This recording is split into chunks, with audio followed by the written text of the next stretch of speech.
Oke.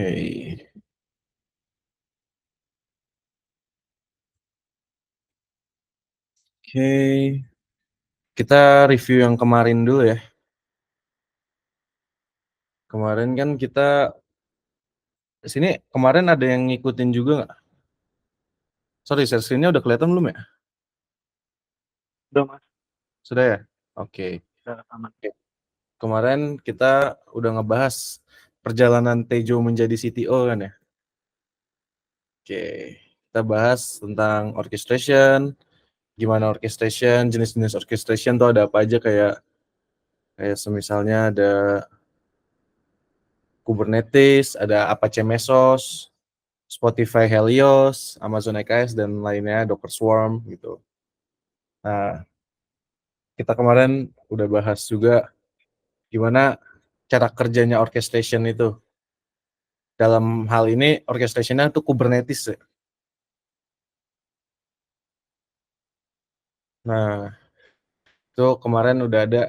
Ini aplikasi yang lama nih sebelum pakai orchestration, aplikasi Absen, di mana dia bottleneck setiap jam 5, jam 7, jam 8 pagi, pas absen pagi itu dihit banyak banget orang barengan, dan sore absen pulang dia dihit juga banyak banget orang. Jadi dia bottleneck pas di jam 8 dan jam 5 sore. Solusinya adalah jam 8.05 sore aplikasinya direplika jadi 3. Nah, hari ini kita mau bahas ini nih tentang replika set. Gimana aplikasi ini jadi direplika. Tapi tidak dengan rules ini. Karena ini ada sendiri materinya nanti, pembahasan tentang rules-rules ini. Oke. Kalau di sini ada yang baru ngikutin hari ini nggak? Yang kemarin nggak masuk? Yang kemarin nggak ada maksudnya. Saya Mas atas nama Surya baru informasi training ini dari Instagram. Oh iya, baru. Itu sebelumnya kalau Mas Surya udah pernah pakai Kubernetes, Mas? Hmm. Cara Sebelum. real project sebelum cuman coba-coba aja sih Mas. Oh, coba-coba. Ya nggak apa-apa. Oke. Ya. Nah, oke, Kubernetes. Kemarin kita juga udah bahas komponen-komponen Kubernetes. Hari ini sih materinya cuma sedikit ya. Kita belajar nulis YAML untuk Kubernetes ya.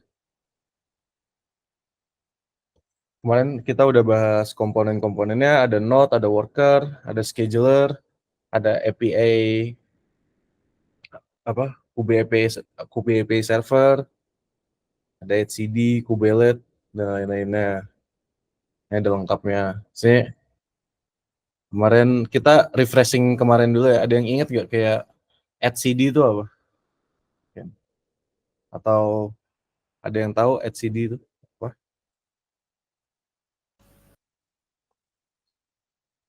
Buat config kubenya Mas, bukan Apa?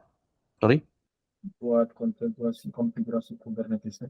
Nah, ya betul. Semuanya disimpan di sini. Nah, hari ini juga nanti ada berhubungan nih sama etcd-nya nih. Nanti kita ada 3 komponen penting pas nulis YAML. Salah satunya ada disimpan di etcd. Oke, lanjut. Ini kenapa Kubernetes populer? Nah, salah satunya infrastruktur SYML. Jadi semua yang kita lakuin di Kubernetes, kita deploy-nya by file YAML. Gitu.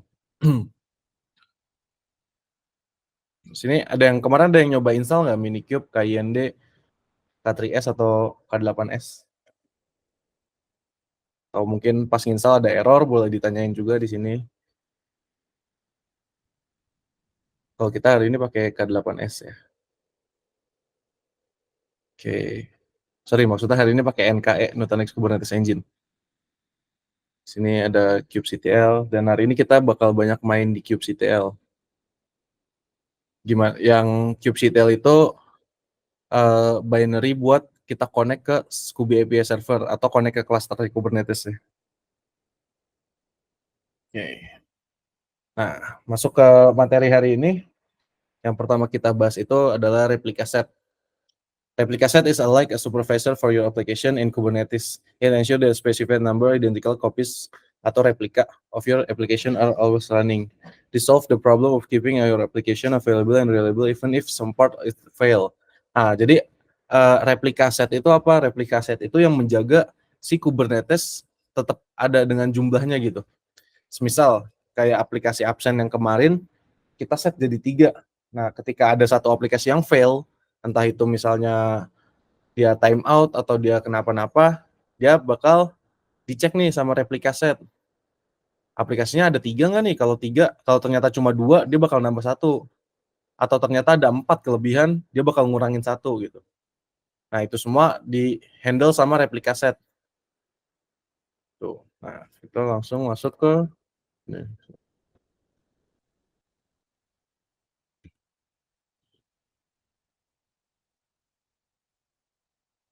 Oke.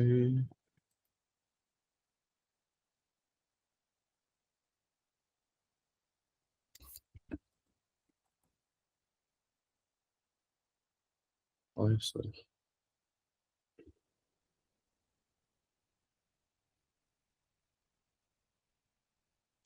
Oke, sorry sebentar.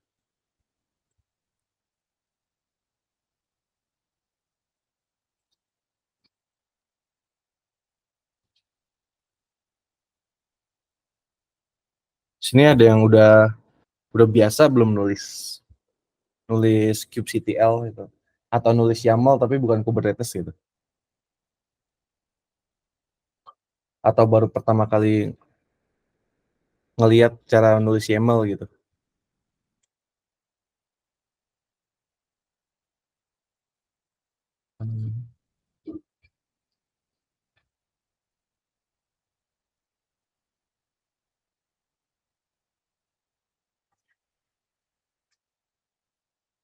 Satu empat lima.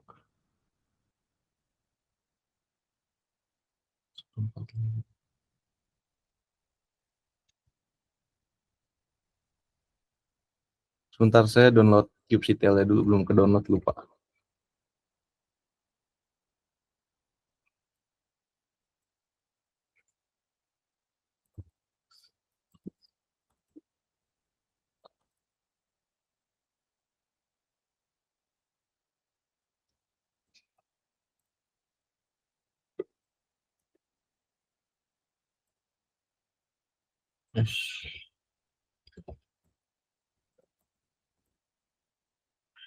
Oke. Nah, di sini ada yang ingat kemarin cara bikin namespace gimana? Pakai command kubectl.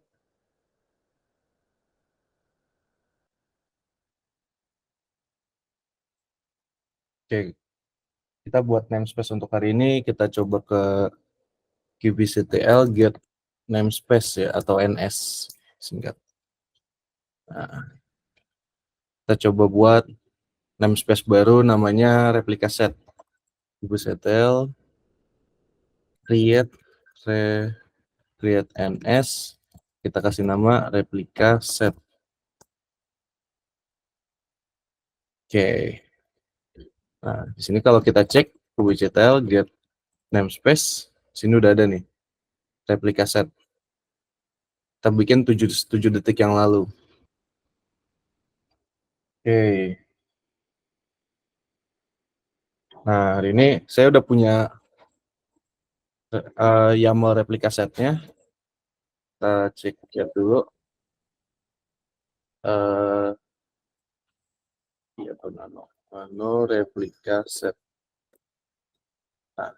Nah, di sini YAML-nya udah ada. Saya bikin pakai API version yang baru, apps v1. Kalau yang zaman dulu tuh namanya dia replication controller. Dia sama aja, cuma dia sama aja. Kalau Kubernetes versi yang dulu itu dia namanya replication controller. Kalau yang sekarang namanya replika set. Replika set bedanya itu cuma di ini doang sih, di match labelnya. Cara dia mengenali aplikasinya. Tuh. Nah, di sini kita mau coba bikin Nginx. Kita bikin jadi 3. Nah, dalam penulisan YAML itu ada 3 hal yang penting. Yang pertama itu ada metadata. Metadatanya untuk mengenali siapa sih, ini kita mau bikin apa sih pods-nya gitu namanya. Dia terisolate di dalam namespace, jadi kalau di dalam namespace lain ada yang metadatanya sama itu nggak apa-apa. Tapi kalau di namespace yang sama ada metadata yang sama, itu dia bakal nge-replace yang udah ada. Yang pertama ada metadata. Nah, yang kedua itu spek. Spek itu spek si kontainernya. Nah, jadi ada dua nih spek. Spek yang pertama ini itu adalah spek replika setnya karena kita mau bikin replika set kain tuh.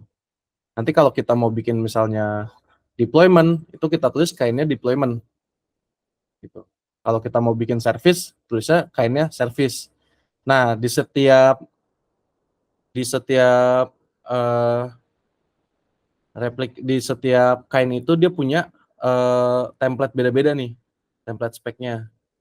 Misalnya ini kan untuk replika set nih. Nah, kita bikin service. Nggak kita tulis kayak gini, itu nggak akan bisa. Dia salah nanti. Dia bakal salah. Dan nggak akan bisa di-deploy. Nggak bisa di-apply. Tuh. Nah, yang pertama yang hal penting di YAML buat Kubernetes itu ada 3. Yang pertama itu metadata. Yang kedua spek. Spek di sini ada 2. Satu speknya replika set. Kita bikin template. Nah, di dalam template kita bikin spek buat si pods-nya. Gitu. Oke. Nah, kalau sampai sini ada yang mau ditanyain dulu nggak? Atau mungkin kecepatan gitu? Atau mau diulang lagi gitu gimana? Atau aman gitu? Ini saya udah pakai dual screen, jadi kalau mau di chat juga nggak apa-apa, saya bisa ngeliat di chat.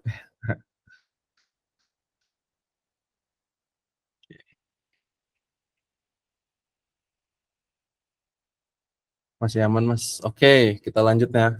Nah, yang satu ada metadata, yang kedua ada spek, yang ketiga ada yang tahu apa? Yang ketiga itu status. Nah, di dalam deployment replika set atau nanti nanti nanti ada stateful set, daemon set, itu 3 hal penting itu, metadata, spek, sama status. Tapi kenapa kita nggak nulis status di sini? Status itu yang nulis Kubernetes-nya sendiri. Nanti kita lihat setelah kita coba apply ini. Nah, status itu dia bakal nyamain nih. Misalnya kita udah ngedeploy ini nih. Nanti kan muncul status. Statusnya ada 3 pods-nya nih. Terus disamain sama inventory yang ada di etcd. Di metadata namanya Nginx, di namespace something, itu benernya nih ada pods 3 biji yang namanya Nginx gitu. Kalau misalnya cuma ada 2, dia bakal bikin satu lagi. Itu nyamainnya sama di etcd, sama manifest yang ada di etcd, yang disimpan di etcd gitu. Kenapa etcd penting? Untuk ini salah satunya gitu. Oke, kita coba apply. Nah, kita mau apply ke replika set.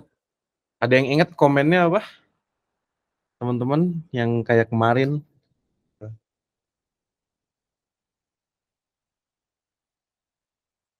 kubectl apply min file, nama filenya min namespace, min n namespace, nama namespace-nya replika set.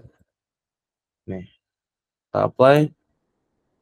Nah, di sini replika set apps Nginx created. Oke, kalau kita lihat kubectl get pod, kelihatan nggak ya? Nah, kubectl get pod min n replika set. Nah, sini ada nih 3 running. Nah, coba nanti teman-teman perhatian ini, dia barengan nih runningnya. Semisal kita hapus satu, kubectl delete pod, salah satunya misalnya min n replika set. Tuh. Nah, kalau kita lihat lagi, dia bakal create yang baru. Karena di settingnya tadi, karena kita setting untuk 3, karena kita setting untuk 3 replika. Tuh. Jadi ketika satu dihapus atau satu hilang, itu dia bakal bikin yang baru. Nah, kalau kita lihat misalnya podnya kubectl describe pod, nama podsnya misalnya yang ini, min and replika, min and replika set. Nah, sini ada nih eventnya. Dia bakal assign replika set namanya engine X something nih, ada hashnya, ada unique-nya, terus ke worker berapa. Nah, kubeletnya bakal nge-pull image-nya. Image-nya kan yang dipakai engine X. Ketika udah di pull, dia bakal bikin created, terus started, sekarang udah jalan. Jalannya gimana? Kalau kita mau lihat pods-nya misalnya, kubectl, clear, kubectl, get po, min and replika set. Nah, misalnya kita mau lihat dia podsnya jalan atau enggak, kubectl logs, kita lihat ini, min and replika set. Nah, dia jalan nih. Ini log dari si engine X yang kita jalanin tadi. Oke. Oke. Lanjut. Ada yang mau ditanyain dulu nggak buat replika set? Oh, status, sorry. Tinggalan. kubectl, misalnya kita edit. Kan tadi jelas nih di sini ya status. Ada statusnya. Apa aja nih? Eventnya. Terus dia statusnya tuh nih. Dia jalannya pakai network runtime apa, dia di node mana, dia startnya jam berapa, gitu. Dia namanya apa nih, nama podsnya, namespace-nya apa. Nah, ini semua status. Nah, kalau kita kubectl edit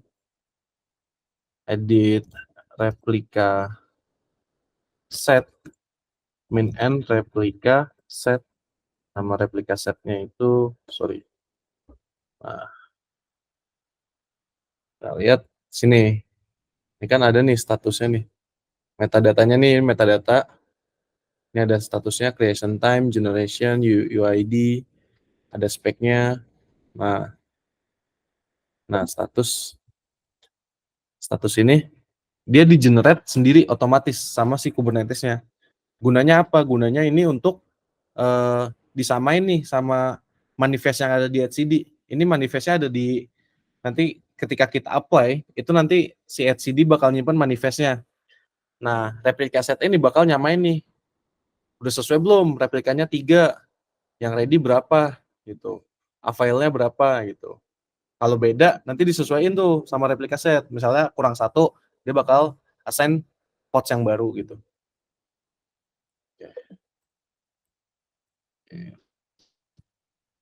Ada yang mau ditanyain dulu sampai sini? Tentang replika set? Saya mas ingin mau tanya mas. Oh iya, boleh. Jadi kan misalkan kita deploy aplikasi web gitu ya di dalam satu pod itu mas. Dan Iya, ukuran file webnya itu misalkan satu file webnya 50 MB itu mas. Nah kalau iya. misalkan replika setnya ada 3, berarti itu jadi 150 MB dong di ngabisin storage-nya itu mas. Apa gimana? Iya, betul. Jadi 3. Karena kan dia jalannya per image ya, dalam pods. Oke mas. Oke. Nah, oke. Jadi kalau kita lihat di eventnya sini, dia setiap pods, ini kan kita describe pods nih. Describe pods. Salah satu podsnya kan podsnya ada 3 nih.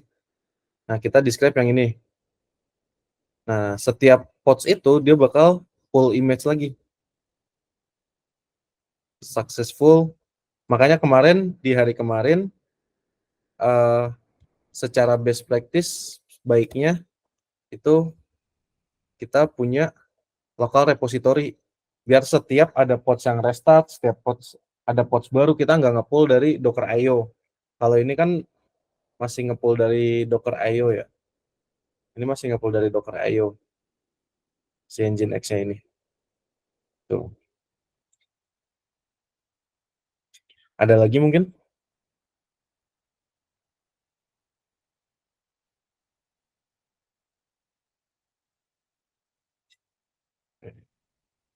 sebelum kita masuk ke deployment. Saya lagi Mas. Jadi Oh ya, kan itu dia tadi nge-pull dari Docker IO ya Mas.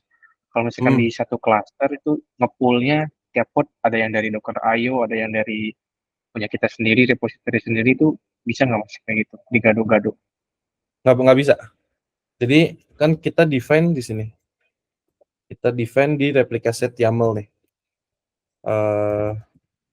Nah, image-nya Nginx nih. Nginx kalau di Kubernetes itu by default dia bakal ngambil dari runtime-nya dia. Misalnya runtime-nya Docker, berarti dia bakal ngambil dari Docker IO/Nginx. Kalau di sini saya pakai runtime get nodes min wait. Nah, saya di sini pakai runtime containerd. Berarti kalau containerd itu kalau nggak salah Quay IO kalau nggak salah. Saya lupa juga. Nah, kita kalau mau kita setting baiknya bisa pakai ini, misalnya kita punya sorry. Kalau saya punya namanya di sini image-nya harus kita manual setting. Misalnya kita punya IP 192.168.100.11 gitu. .2 5000. Nah, kita punya local repository yang jalan di sini. Di sini. Nah, sorry salah. Command C. Sini.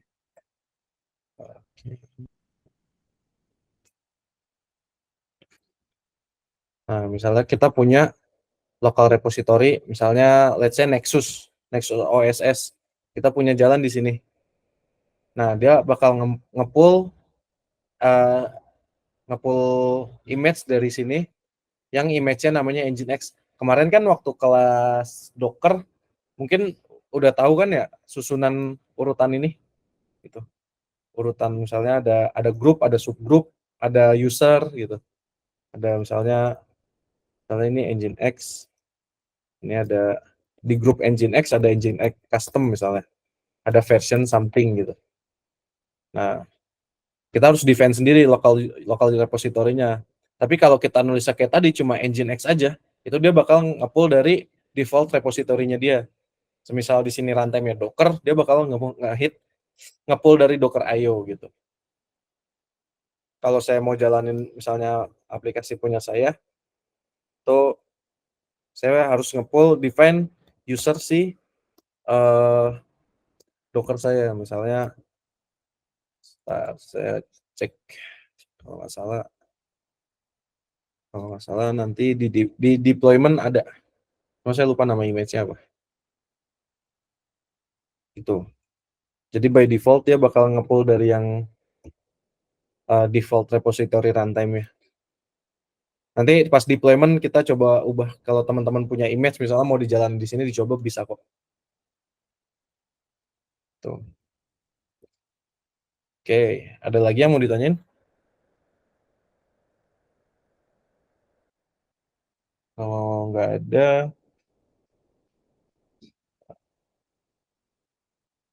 oke kalau nggak ada kita lanjut ya. Kita lanjut ke deployment. Nah, tadi ini kan replica set. Ini ada gambarnya. Replica set bakal ngatur jumlah pods-nya kan. Mudah, namanya juga replika kan, dia ngatur replikanya. Nah, di deployment, kalau deployment dia ada atasnya ada deployment, di bawahnya replica setnya ngatur. Nah, a deployment provide declarative update for pods and replica set. You describe a desired state in deployment, and the deployment controller change the actual state to the desired state at a controller rate. You can define deployments to create a new replica set or to remove existing deployment and adopt all their resource with new deployments. Nah, di sini bedanya apa sih deployment sama replica set? Padahal kalau dari gambarnya cuma bedanya di sini replica set langsung ke bawah. Di sini atasnya ada deployment. Berarti kita bisa dong define deployment, define replica set di dalam deployment. Jawabannya bisa. Tuh, kita coba. Kita coba gini.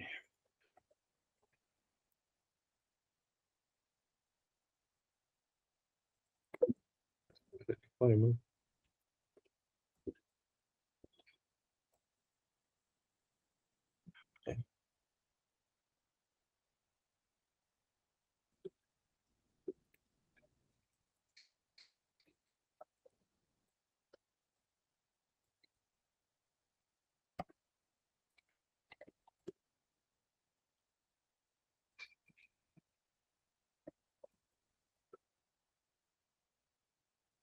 Nah, kita coba nano deployment. Nah, di sini deployment sama kayak tadi.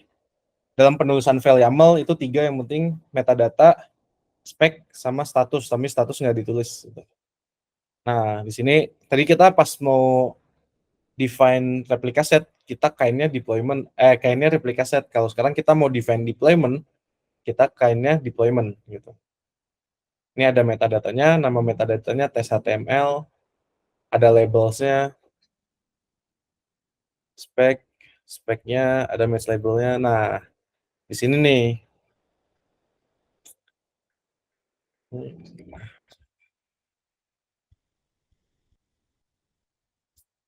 Nah, di sini kan sama nih kayak tadi nih.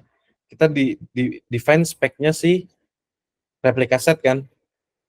Sini define define speknya replica set. Nah, terus bawahnya kita define pods-nya. Tuh, define pods-nya. Nah, bedanya apa sih sama yang tadi? Padahal kan ini sama nih code-nya, cuma bedanya di kain doang kan. Nah, kalau deployment kita tanpa menuliskan replica set-nya itu bisa. By default dia akan 1 jumlahnya. Kita cuma nulis si speknya doang. Gitu. Tapi di deployment, di kain deployment itu, kita punya dikhususkan buat aplikasi-aplikasi yang kita mau di custom gitu. Misalnya customnya kita bikin limit memorinya gitu, atau kita bikin sidecar, atau kita misalnya mau sambungin ke volume, di volume di replica set bisa juga sih. Kayak gitu bedanya. Di sini kita lebih ke si pods-nya gitu. Oke. Ini kita set jadi misalnya 3. Kita coba apply.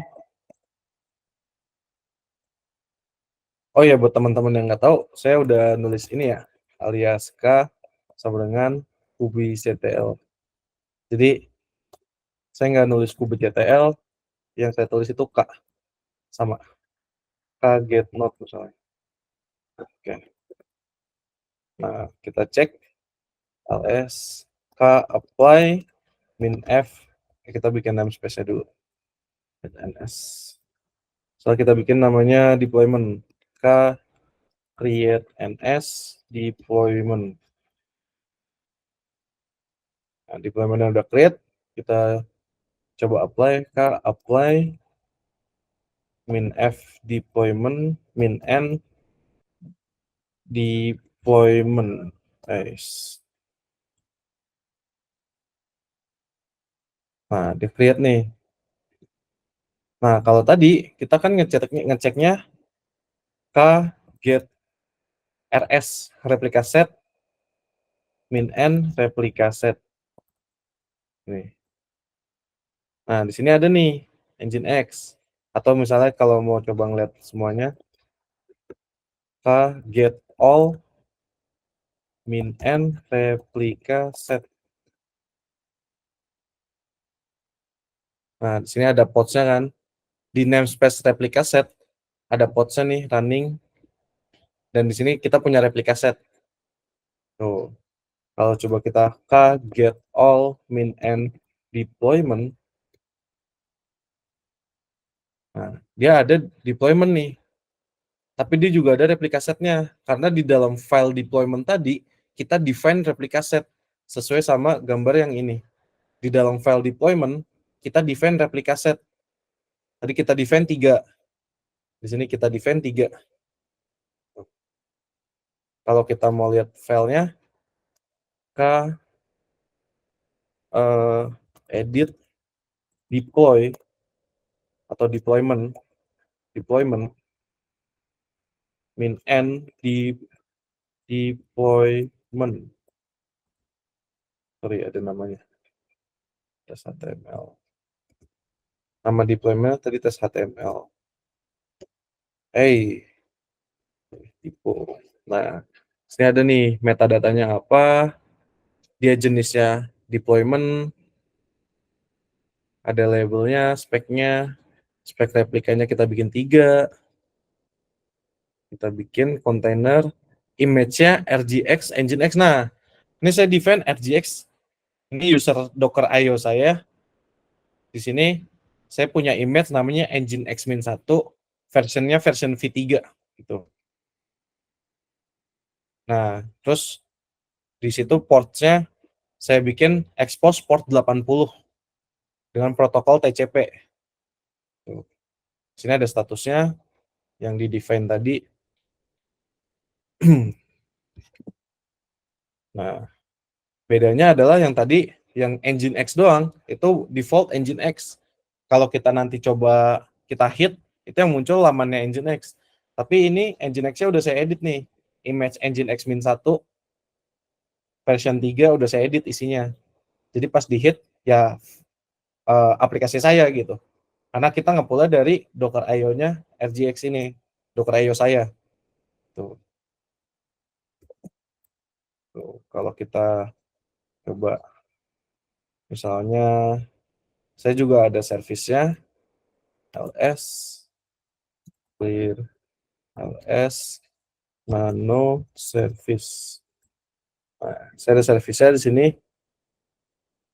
Kainnya service kayak biasa.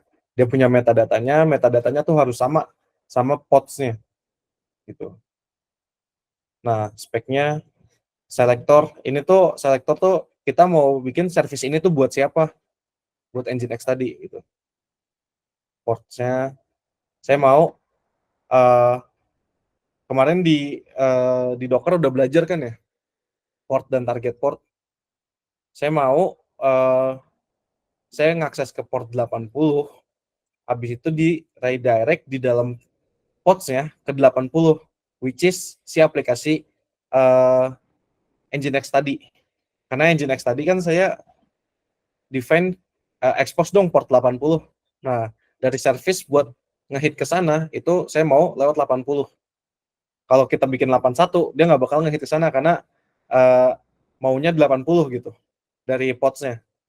Nah, portnya ini saya maunya kalau saya ngakses ke sana lewat Kubernetes itu lewat port 80. Ini mau bebas port berapa aja. Selama harus sama yang kita akses gitu. Misalnya kita mau akses misalnya localhost 81 tapi sebenarnya adanya di 80 kan itu berarti nggak bisa ya gitu. Nah, saya di sini pakai type-nya not port. Nanti tentang port-port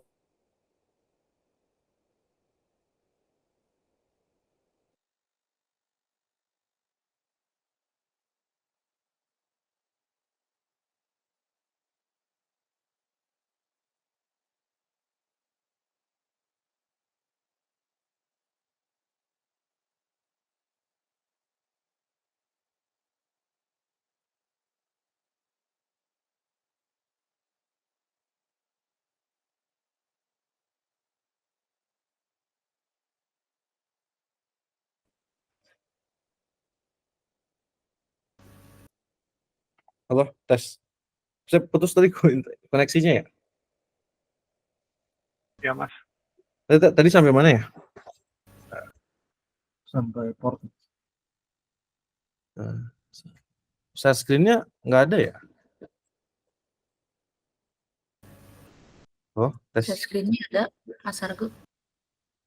Ada. Ada. Share screen-nya apa sekarang? Macet nggak di port? Apa? Macet di port stasiun. Waktu jelasin. Oh, oke, wait. Ya putus tadi koneksinya, sorry. Saya nggak bisa.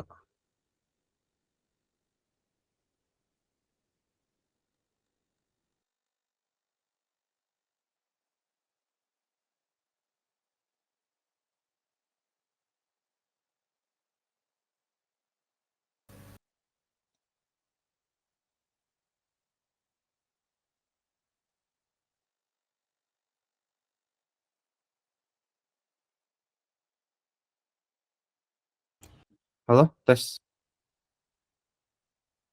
Ada suaranya kah? Ada Mas Argo. Oke. Ya, Kita lanjut. Tadi sampai ini ya, putus di port ya. Oke. Nah,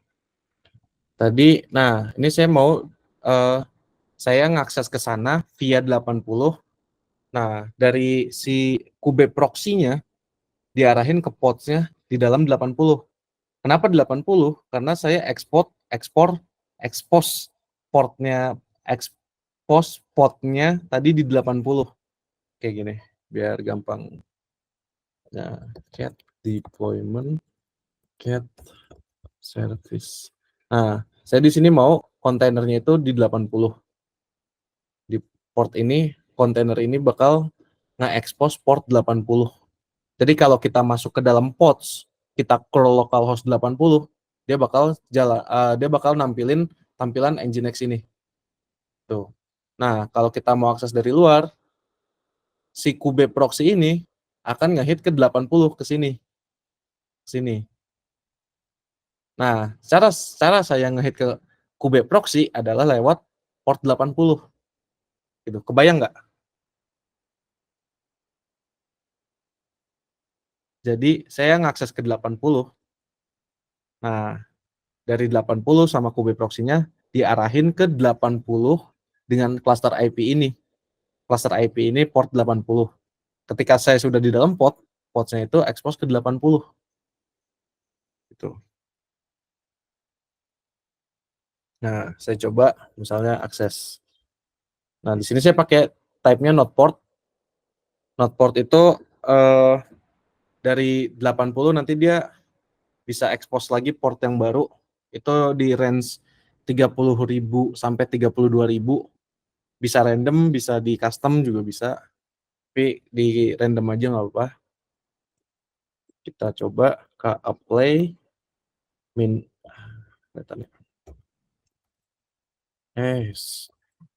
ke apply min f service min n deployment. Nah, kalau kita coba get all min n deployment,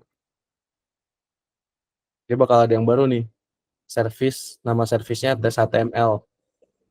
Type-nya not port. Ini cluster IP-nya itu diatur sama Kubernetes, dia yang berhubungan. Nah, kalau saya mau nge-hit ke port service di 80, saya harus hit ke 31826. Karena 80 ini itu port internalnya Kubernetes. Yang saya nggak bisa, kecuali saya ada di dalam sistem Kubernetes. Kebetulan saya tidak ada di sistem Kubernetes, saya punya laptop sendiri gitu. Saya ada di sistem saya sendiri. Kalau saya mau nge-hit ke tes HTML mau ke sini di port 80, saya harus akses ke sini. Nah, IP-nya berapa? Kita bisa pakai IP master. Kita get not min o white. Nah, IP master itu ada di sini. 145. Kita coba curl IP-nya, portnya sekian.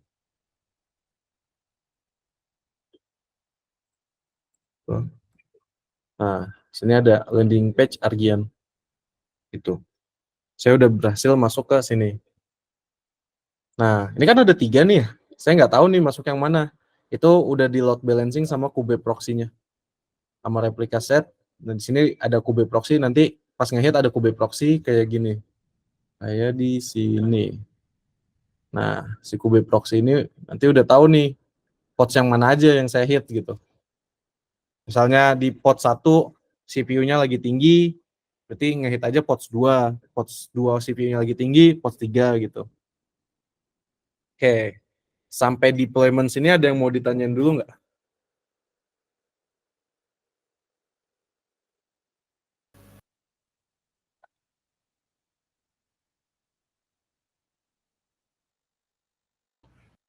Iya mas, nggak apa-apa, langsung open mic aja nggak apa-apa. Biar saya nggak ngomong sendiri.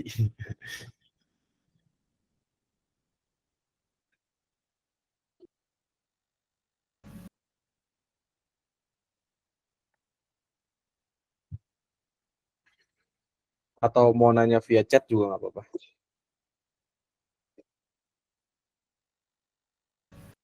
Oh izin mas, Ya, gimana? kalau yang define rules itu berarti di mana berarti mas? Yang define rules misalkan kalau CPU-nya lebih besar ke 75 kemarin case itu. Itu nanti, sebentar, saya lihat flyernya dulu. Itu ada di hari ketiga kalau nggak salah. Hari keempat ya. Kalau sebentar.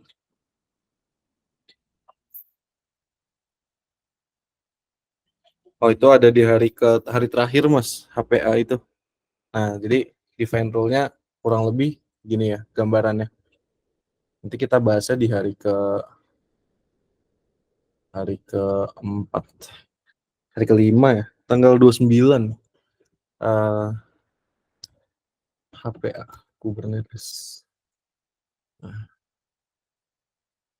Nah HPA ini bisa di automatically update a workload resource deployment dan stateful set gitu. Deployment ini bakal ngupdate replika setnya nanti. Tuh. Oke. Nah, RC replication controller sekarang namanya replika set. Dia nge-scale pod yang ngatur horizontal pod autoscaler HPA. Nah, ada contohnya nggak? Nah, sini bisa nih. Kita mau setnya by apa? Misalnya by research. Misalnya by research, resource apa nih? Entah itu misalnya memori atau CPU nih. CPU-nya rata-rata 60 gitu misalnya targetnya. Atau kita bikin range juga bisa. Kayak ada nggak ya contohnya di sini? Nah, misalnya nih, scale down pods-nya jadi 4 selama 60 detik nih misalnya. Nanti setiap 60 detik dia ngecek nih, ada nggak nih yang turun, ada nggak nih yang CPU-nya turun gitu misalnya, atau CPU-nya naik. Nanti ada apa namanya? Ada key scale down, ada key scale up. Scale down, misalnya scale up-nya kalau dia value-nya 100% nih CPU-nya. Selama 15 detik dia bakal scale up gitu. Nanti kita bahas di hari keempat, hari kelima. Kalau yang sekarang kita masih bahas yang ininya. Nah, masih bahas ke replication controllernya atau deployment-nya buat scale-nya. Soalnya di balik itu sebenarnya HPA itu bakal ngedit si replication controllernya. Gitu. Terima kasih mas. Oke. Ada lagi?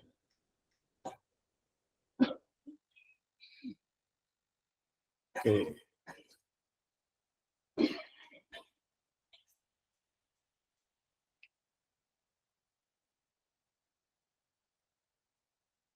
Disable scale down. Ya.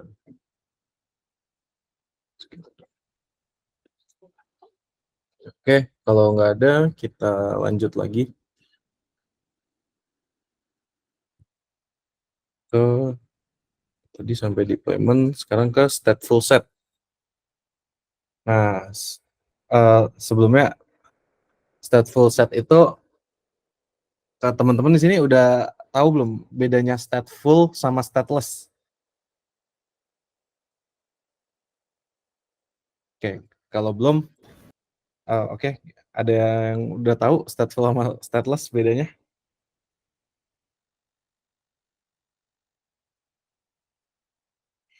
Jadi stateful sama stateless itu bedanya pod itu nyimpen state atau enggak. Dalam artian pods-nya nyimpen data atau enggak. Nah, kalau kita ngomongin konsep microservices, baiknya, bukan baiknya tapi seharusnya ya, pods itu nggak boleh nyimpen data. Data yang dimaksud misalnya kita naruh database gitu ya, MySQL di dalam pods. Datanya kita taruh di dalam pods itu nggak boleh. Karena kenapa? Ketika podsnya mati, misalnya podsnya mati, datanya ikut hilang gitu. Ya, makanya yang kita boleh simpan di pods itu cuma image MySQL-nya. Nah, dia belakangnya kemana? Itu harus disimpan ke entah itu NFS, network file sharing, atau misalnya S3, MinIO, atau AWS S3 gitu-gitu. Itu namanya stateless. Kalau stateful berarti dia nyimpen data gitu.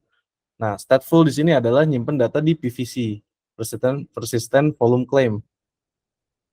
Stateful set is workload API object used to manage stateful application, manage the deployment and scaling of set pods, and provide guarantee about the ordering and uniqueness of this pod.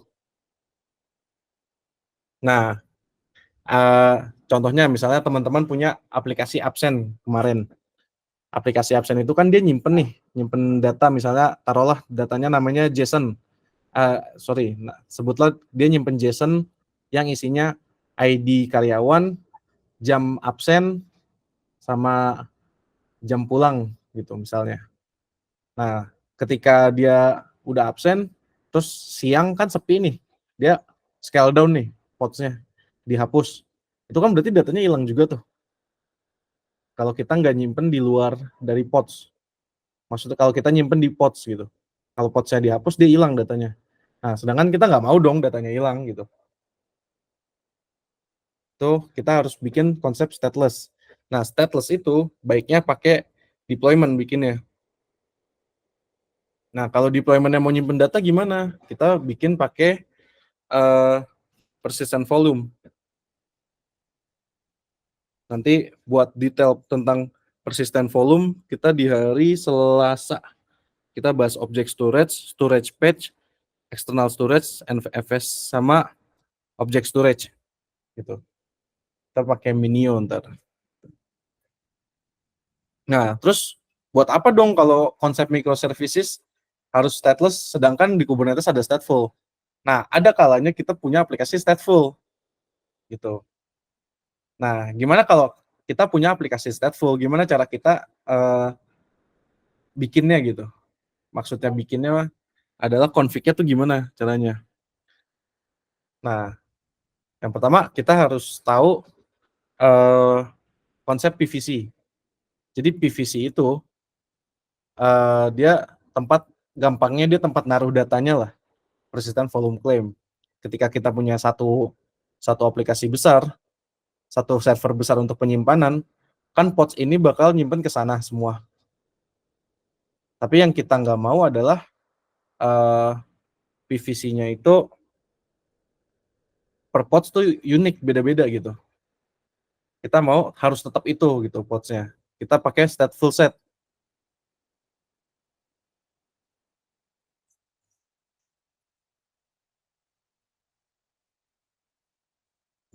Oke.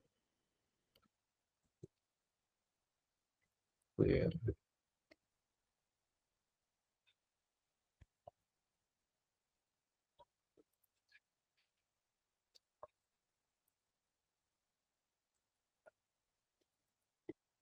Nah, sini saya punya aplikasi stateful set.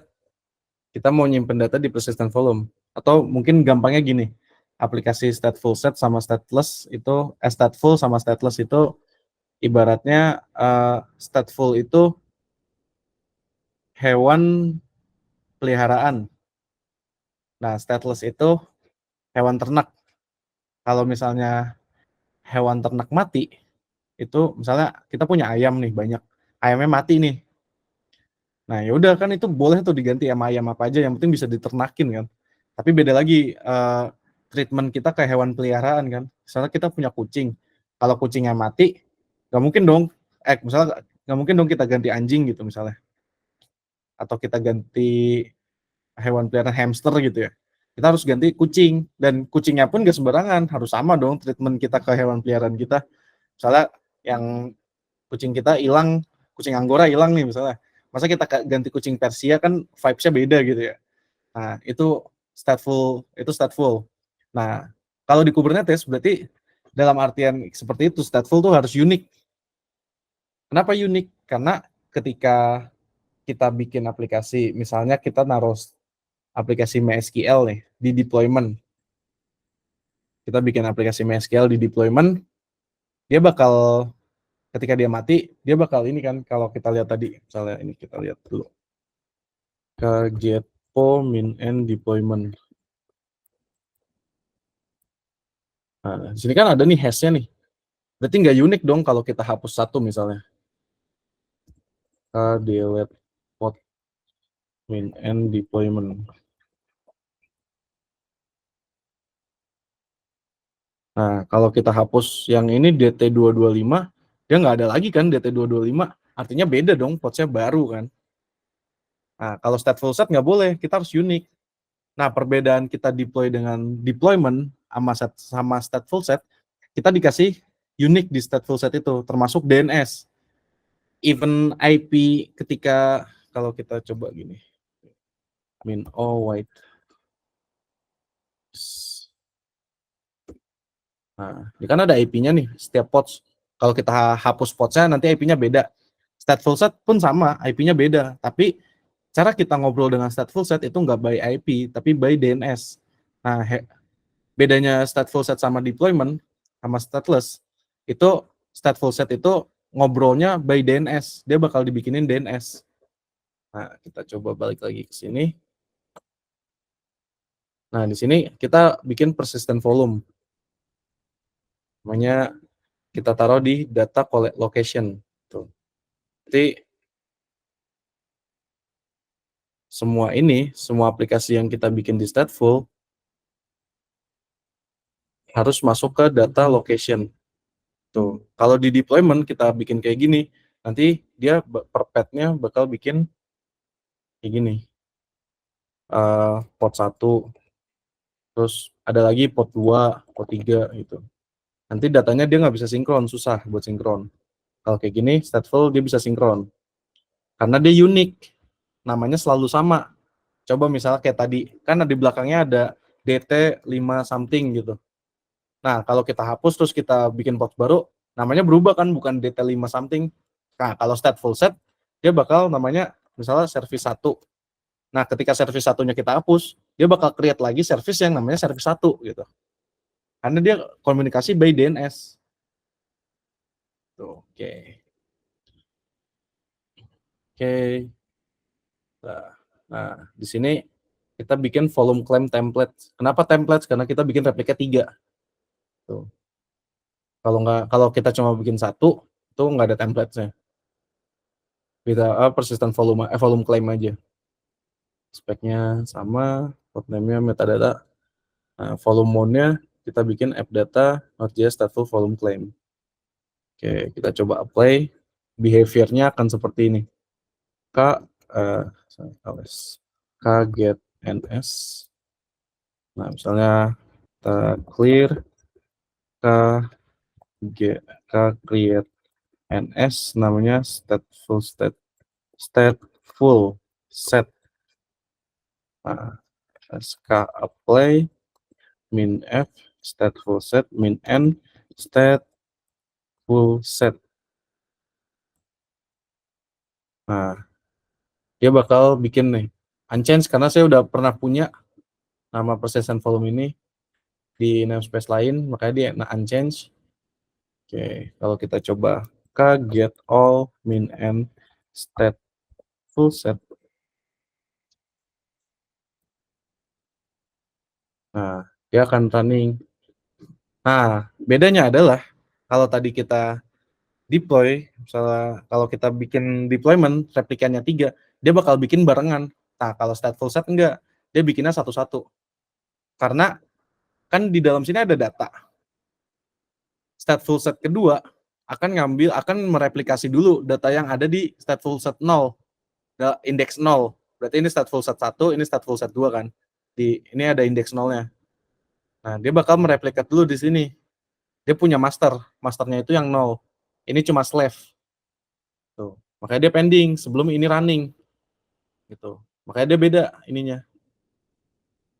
Kita coba lihat lagi. Nah, dia pembuatannya beda-beda, ada jangkanya karena dia depends sama masternya. Masternya itu 0. Nah, kalau kita hapus k delete pod, nah ini min n deploy stateful set nggak lama.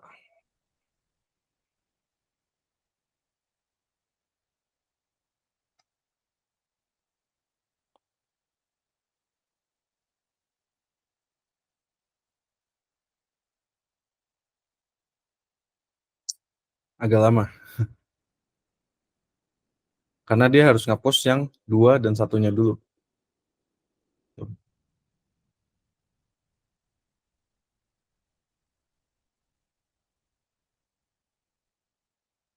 Oke.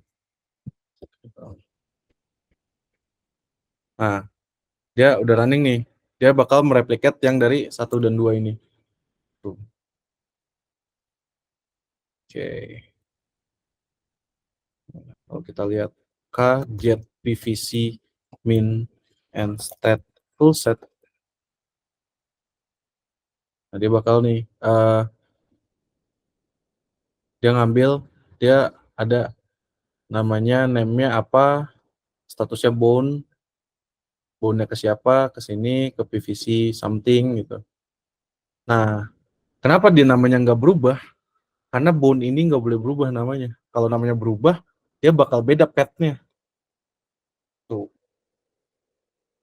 Nanti buat tentang PVC-nya sendiri, kita bahas di hari Selasa kalau nggak salah ya. Selasa. Kalau sebenarnya kita bahas network-nya dulu.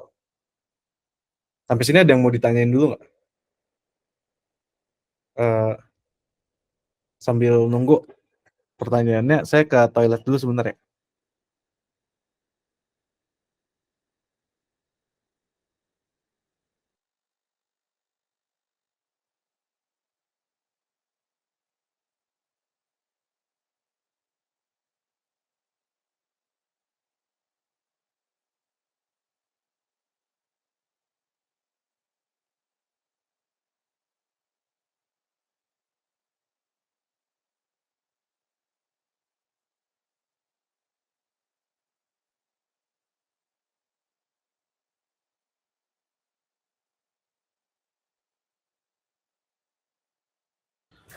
Oke, ada yang mau ditanyain dulu nggak?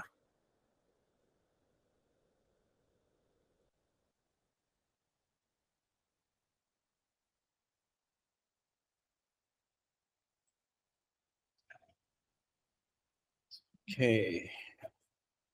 Masih ada sisa 15 menitan lagi.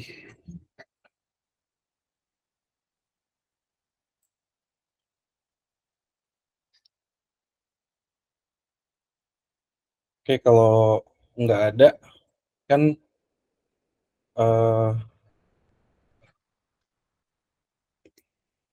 materi kita udah habis ya sampai stateful set hari ini. Nah, sebenarnya ada satu lagi sih, namanya diamond set. Cuma ini nggak masuk di materi, sebagai bonus aja. Nah, ada diamond set, ada deployment, ada stateful set.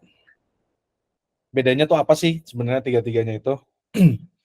Perbedaannya ya, deployment buat aplikasi kita yang custom, yang stateless. Ya, terus ada stateful set, itu buat aplikasi kita yang stateful. Kalau diamond set ini, kita bikin sesuatu nih, set, misalnya bikin engine X. kita run as daemon set. Nah, di setiap node kita bakal naruh itu. Misalnya node-nya ada 10, berarti replika setnya ada 10 di setiap node-nya. Maksudnya di setiap node-nya ada 1, karena node-nya ada 10 berarti replika setnya ada 10 gitu. Nah, gunanya apa daemon set? Kita biasanya buat naruh agent. Running logs collection. Kita mau di setiap node-nya itu kita punya agent monitor buat ngambil datanya.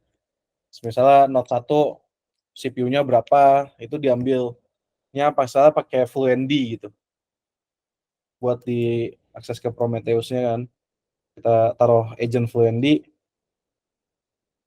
Nah, itu pakai daemon set buat naruhnya gitu, deploy-nya. Nah, ini ada contoh misalnya pakai Fluentd. Itu sih. Jadi kalau kita mau naruh agent di setiap node pakai Fluentd, atau misalnya butuh aplikasi yang jalan di setiap node gitu, itu bisa pakai daemon set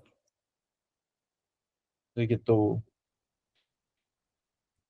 Ada yang mau ditanya nggak? Atau masih bingung bedanya replika set, stateful set, deployment, daemon set?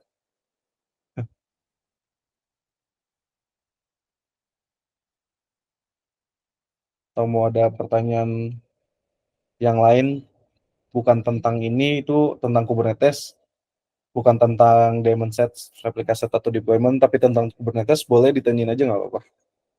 Biar kita diskusi.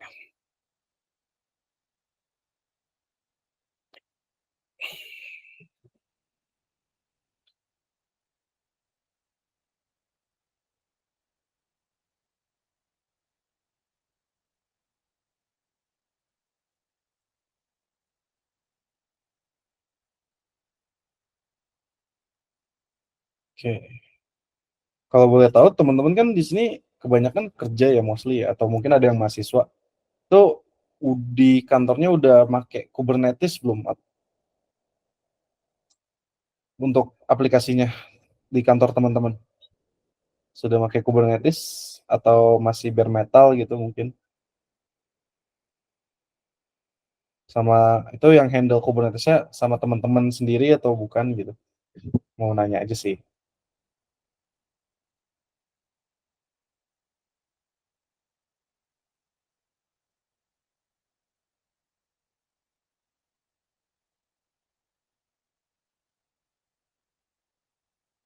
Masih FG Mas? Nggak apa-apa, masih FG juga nambah ilmu Mas. Nanti kalau udah masuk kantor yang menggunakan Kubernetes, udah ya dibilang jago mungkin kayaknya agak susah, tapi seenggaknya udah bisa tahu ini sih caranya. Oh, misalnya error nih pas deploy, pas kubectl apply. Oh, error nih. Errornya misalnya errornya misalnya kenapa nggak bisa di-apply gini misalnya. Soalnya kita cd ls cdrg cdrg xls cd kubels clear enter v deployment. Nah, misalnya ya, nih, apply min f deployment. Nah, misalnya nanti pas udah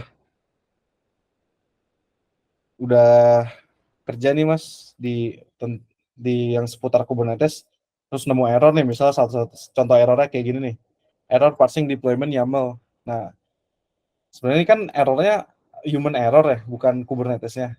Jadi Mas udah bisa tahu nih, oh ini tuh behavior penulisan YAML tuh emang harus emang harus indentasinya tuh harus diperhatikan banget tau. Nah, misalnya gitu. Nah, Mas jadi tahu, oh behavior indentasi di YAML itu indentasi itu diliatin banget gitu. Nah, bisa. Nah, misalnya kita punya deployment, punya aplikasi, punya file YAML yang lainnya ada 1000 gitu misalnya. Kan capek tuh ya ngecek satu-satu. Kayak gini ngecek satu-satu misalnya gini. Oh ini spasinya kurang 1 gitu. Nah, teman-teman bisa pakai namanya YAML validator. Ini YAML validator. Nah, misalnya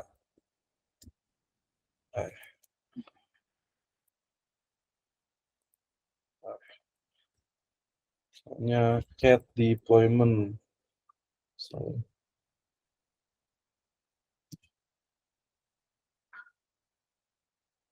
lihat coba run.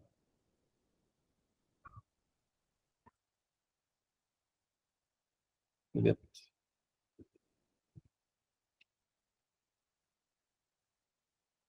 Nah, teman-teman jadi tahu nih, oh bisa loh ternyata kita ngecek YAML gitu. Misal kita ada typo di validasi gitu, ada di indentasi gitu. Error di line 5, error unmarshalling, error converting YAML to JSON. Nah, apa? Karena kita kurang spasi di sini gitu misalnya. Gitu, Mas. Jadi untungnya belajar lebih dulu tuh kayak gitu.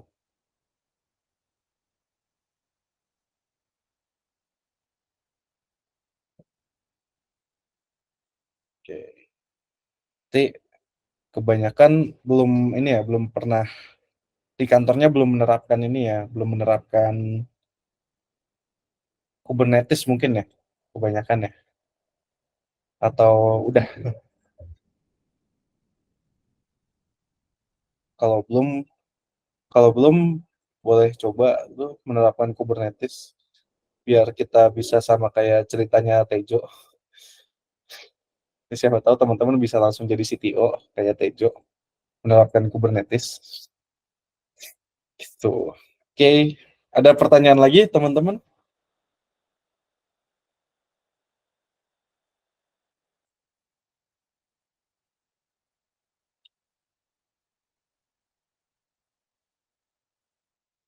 Mas, lain aja nggak Mas? Oh iya boleh Mas, gimana? Ini mungkin agak dari topik sih Mas. Saya kan baru pertama join ya. Iya nggak apa-apa. Eh, eh, training DevOps ini Mas, kalau boleh tahu nanti akhir tujuannya seperti apa ya outputnya? Apakah ada kayak buat project gitu atau gimana Mas? Oh ya, Terus Masnya materi doang. ya Masnya sebelumnya udah ngelihat ini dari flyernya kan ya? Ya Mas. Itu di akhirnya nanti ada ini studi kasus Mas. Kita bikin Oh, aplikasi menggunakan Java yang kita jalanin di Kubernetes gitu. oke Mas. Oke, nanti ada projectnya tuh buat trainingnya. Tapi ini gratis Mas ya? Ini gratis sampai terakhir nanti gratis sampai project. Siap Mas. Oke, siap. Ada lagi? Mungkin? Ya. Sama saya mau nanya nih ke teman-teman. Setelah 2 hari ini di in scale 1 to 10 gitu, seberapa susah sih Kubernetes buat teman-teman yang mungkin baru ketemu Kubernetes atau mungkin masih di service level gitu. Soalnya 5 gitu gampang ternyata Kubernetes tuh.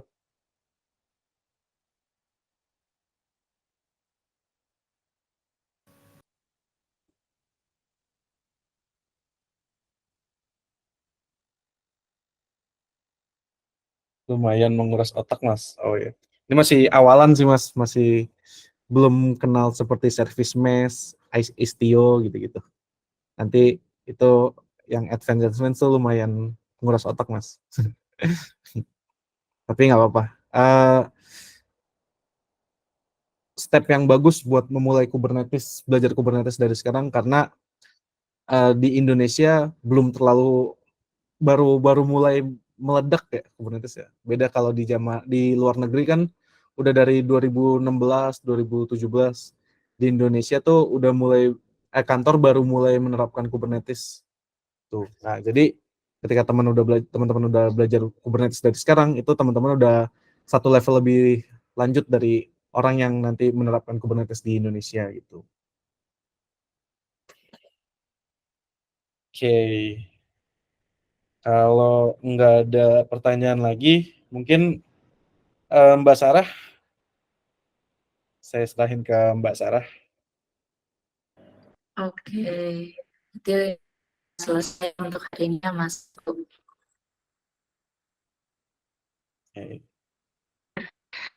Alhamdulillah ya, hari kedua ini sudah selesai.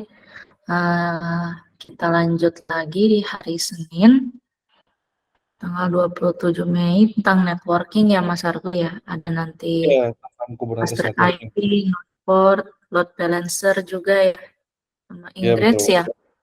Ya, ada Ingress juga.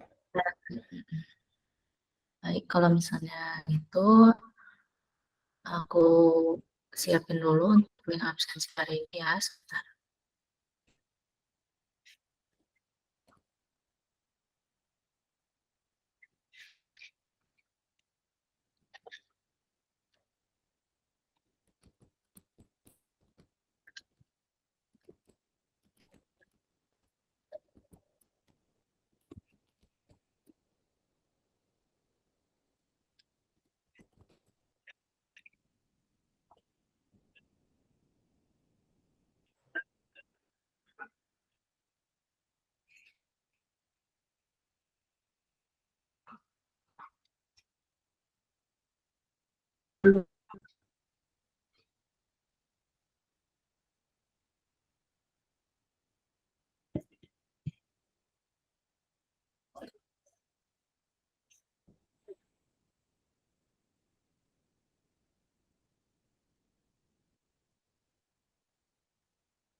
Oke, link absensi hari ini sudah aku kirim, bisa langsung dibuka dan di form untuk teman-teman yang baru di training hari ini.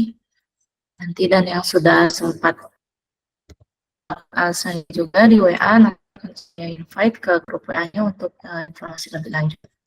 Masuk untuk link DI supaya nanti teman-teman bisa review kembali materinya mulai dari part 1 tentang Linux, juga part 2 dan nanti yang part 3 akan diupload seperti itu. Oke, terima kasih buat materinya hari ini. Kita lanjutkan ya Mas di hari.